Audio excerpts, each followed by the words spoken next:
This is one of the most chilling things I think you'll watch about the current horror in Gaza. It's been put together by peace activists in Israel who are so unbelievably courageous. They need our support. They are going to be vindicated by history. It exposes the genocidal rhetoric of Israeli politicians and officials. It's presented by Talia Ben Abba. She's an Israeli refusnik. That is, she refused to serve in the Israeli Defense Forces in protest at the occupation. She was sent to prison for doing so. That's real courage. I had the honour of interviewing her on this channel. Please do have a listen to that. Now listen to this video, listen carefully. It's been put together by the Refuser Solidarity Network. That brings together Israeli conscientious objectors. It's also led by donkeys who do political videos in the UK. Many of you may already be aware of them. My name is Atalia Ben Abba. I'm a conscientious objector. I refuse to serve in the Israeli military because I refuse to take part in the occupation of the Palestinian people. I spent 4 months in military prison because of that. I want people of the world to know the genocidal language that is being used by Israel's extremist government. תשמיד את עזה עכשיו! עכשיו! עזה הופכת לדרזדן, כן!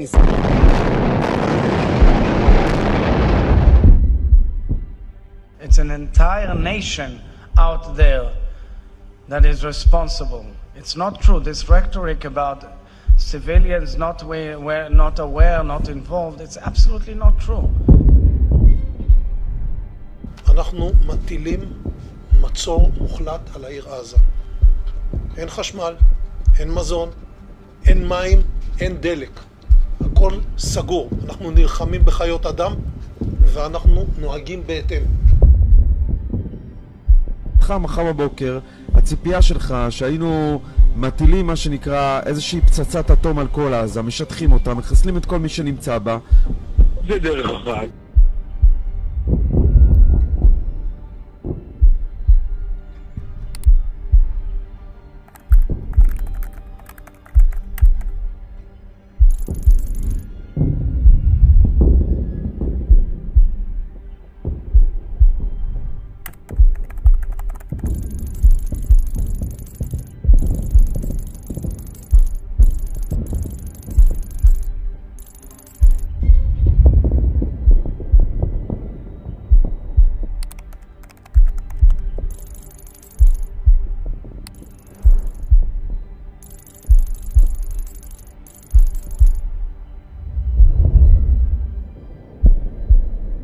תודעה של נכבה, או שזה משהו זמני. יהיה להם לאן לחזור? אנחנו עכשיו מגלגלים בעצם את נכבת עזה, אם תרצה, נכבת עזה. זו נכבת עזה, אבי דיכטר. נכבת עזה 2023. זכור את אשר עשה לך עמלק, נצטווינו. אנו זוכרים ואנו נלחמים.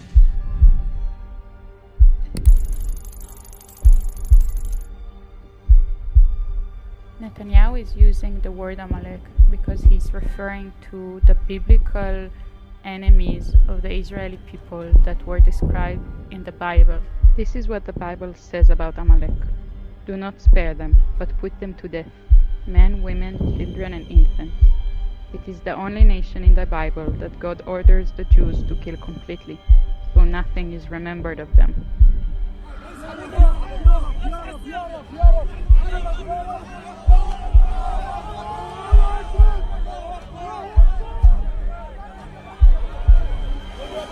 Please, people around the world who care about this issue, share the words of these leaders who are being a danger for Palestinians and Israeli hostages alike. We need to stop them. We need to stop this war. Just listen to that. Absorb those words. This isn't normal. As Raz Sigal, the Israeli-American scholar of genocide and Holocaust studies, put it when I interviewed him, it's rare for intent to be so loudly communicated. Normally when regimes commit terrible crimes, they go to great lengths to cover it all up. Israeli leaders, officials and media outlets, they're not doing that. Why, you might ask? Because they think they can get away with it. And indeed, as things stand, they will. Other regimes may fear war crimes tribunals or even the threat of Western military intervention. Indeed, if a state hostile to Western interests had committed even a fraction of Israel's atrocities, with rhetoric not as extreme as this, there'd be deafening demands for military intervention.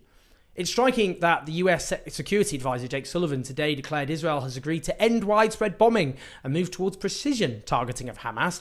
That isn't happening on the ground, by the way. But I beg your pardon. Sorry, what are you doing there? Just admitting casually that Israel has, in fact, been carpet bombing Gaza for the last 10 weeks with the total support of the US, which offers never-ending military aid, other forms of aid, and diplomatic as well as political cover.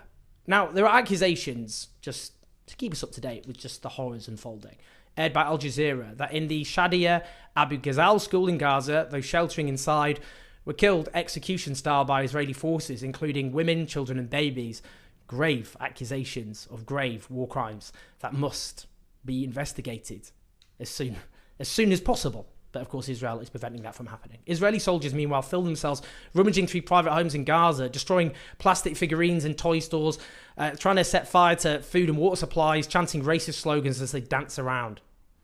Meanwhile, as Ashok Swain, Professor of Peace and Conflict at Uppsala University in Sweden puts it, Israel is not only killing Palestinians of the West Bank, putting them in jails, taking away their homes and land, also bulldozing their monuments and memorials. All these in a single word, he says. Genocide. Again, none of this is subtle. You may have looked at atrocities throughout history when terrible crimes have been committed, when so many innocent people have been slaughtered, and you may have wondered, how is this possible?